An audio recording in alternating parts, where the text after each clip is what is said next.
இந்த அதிசயம் நடப்பதற்கு முதல் நாள் இரவு இதன் அருகில் வசிக்கின்ற ஒரு பெண் பக்தருக்கு கனவில் ஒரு காட்சி வெளிப்படுத்தப்பட்டிருக்கிறது.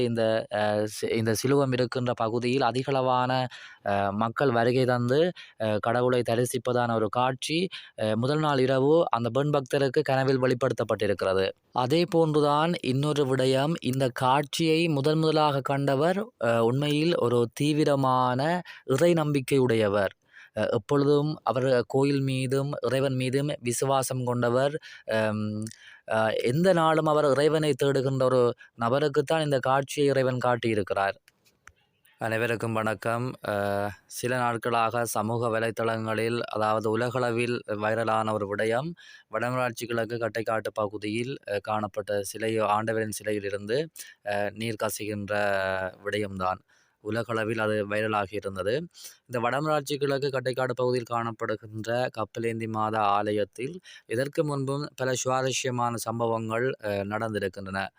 மாதா கண்ணீர் வடித்திருக்கிறார். அதே போன்று ஆழிப்பேரலையில் மாதாவினுடைய திருச்சுரூபம் அகப்பட்டு எந்த ஒரு கீறல்களும் இல்லாமல் அந்த சிலுவம் மீட்கப்பட்டிருந்தது. இந்த ஆலயம் தொடர்பாக பலருக்கு தெரியாது. அது தொடர்பான சில தகவல்களை தரலாம் என்று நான் நினைக்கிறேன். 1835ஆம் ஆண்டு மடுத்தி சந்தியா என்கின்ற சங்கிலித்தானால தான் இந்த கப்பலேந்தி மாதா ஆலயம் தொடர்பாக குறிப்பு எழுதியதாக வரலாறு கூறுகிறது.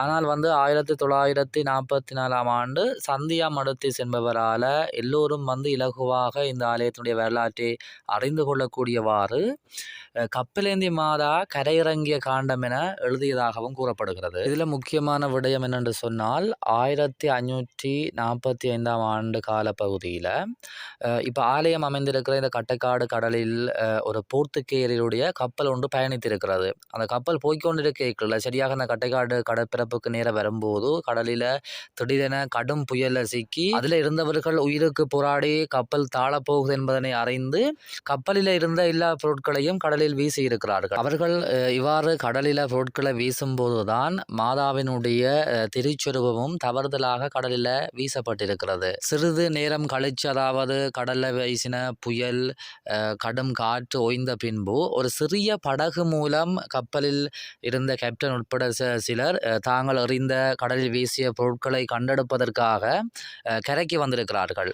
கடலில் வீசப்பட்ட மாதாவின் திருச்சொரூபம் கரையில் ஒதுங்கிய அப்போது புதிதாக மனம் மாறிய கிறிஸ்தவர் ஒருவருக்கு கனவில கூறியதாகவும் வரலாறு கூறுகிறார். அவர் அதிகாலை கடற்கரையால் நடந்து சென்று கொண்டிருக்கும் போது மாதாவினுடைய திருச்சுருவத்தை கண்டிருக்கிறார். உடனடியாக ஊர் மக்களுக்கு தெரியப்படுத்த அந்த இடத்தில் ஏராளமான ஊர் மக்கள் கூடியிருந்தார்கள். இவர்கள் இந்த அதிசயத்தை பார்த்து கொண்டிருந்த போதுதான் தங்களுடைய பொருட்களை மீட்டெடுப்பதற்காக கரைக்கு வந்த போர்த்துகேயர் அவ்விடத்திற்கு மாதாவின் புதுமையை அறிந்து அந்த இடத்தில் ஒரு சிறிய கொட்டில் அமைத்து வணங்கியதாக, அதாவது வழிபட்டதாக வரலாறு கூறுகிறது. இதற்கு பின்புதான், இந்த அற்புதமான நிகழ்வுக்கு பின்புதான் அப்போது கட்டைக்காட்டில் வசித்த அனைத்து மக்களும் கிறிஸ்தவ மறையை தழுவியதாக கூறப்படுகிறது.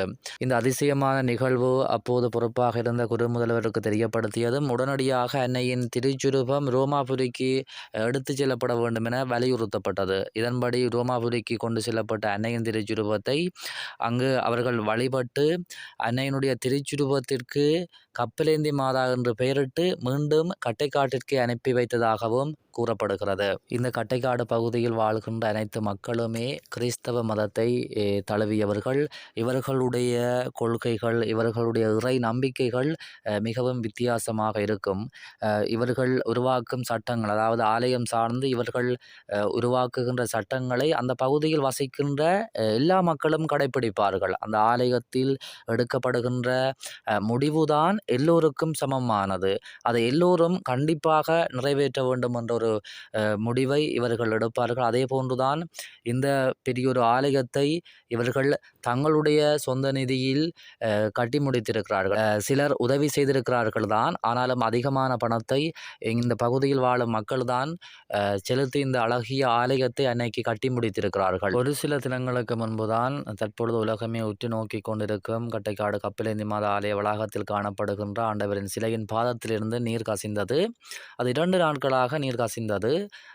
நாட்டில் இலங்கையிலிருந்து பல்வேறு இடங்களிலிருந்து சிங்களவர்கள் கூட சிங்கள மக்கள் கூட வருகை தந்து பார்வையிட்டு இருந்தார்கள். கடற்படை, இராணுவம், போலீசார் உட்பட ஆண்டவனுடைய பாதத்திலிருந்து வடிந்த நீரை அவர்கள் பெற்றுச் சென்றதை அவதானிக்க முடிந்தது. ஆனாலும் சிலர் பலவிதமான கருத்துக்களை முன்வைக்கிறார்கள். மிக முக்கியமான விடயம் என்னவென்று சொன்னால், இந்த ஆண்டவனுடைய பாதத்திலிருந்து நீர் கசிந்ததை முதலில் அவதானித்தது இந்த ஆலயத்தில் இருக்கின்ற மிகவும் பக்தியான ஒருவர். ஒவ்வொரு நாளும் ஆலயத்தை தரிசிப்பவர்.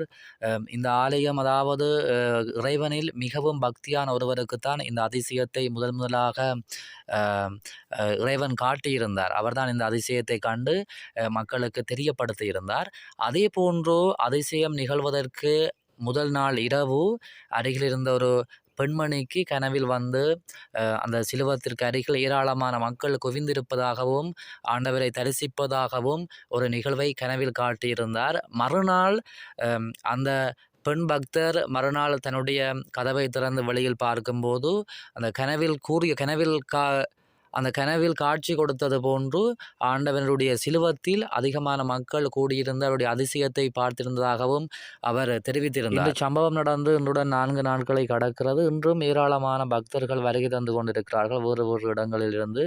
அதாவது சிங்கள சகோதரர்களும் வருகை தந்து பார்வையிடுவதை காணக்கூடியதாக இருக்கிறது. இந்த மக்கள் இந்த கட்டைக்காடு பகுதியில் வசிக்கின்ற மக்கள் மிகவும் விசுவாசமானவர்கள். அவர்களுடைய இறை நம்பிக்கை என்பது மிகவும் வித்தியாசமானது. இந்த கப்பிலேந்தி மாதா இது முதல் தடவை அல்ல. இதற்கு முன்பும் பல அதிசயங்களை நிகழ்த்தி இருக்கிறார். அதே போன்று கண்ணீர் வடித்திருக்கிறார். அதற்கு பின்புதான் இந்த நாட்டிலே அழிவு ஏற்பட்டிருந்தது. பல அதிசயங்களை நிகழ்த்தியதால் இறைவனிலிருந்து வெளிப்படும் அனைத்தையுமே அவர்கள் ஒரு அதிசயமாக விசுவாசமாக அவர்கள் இந்த மக்கள் விசுவசிக்கிறார்கள்.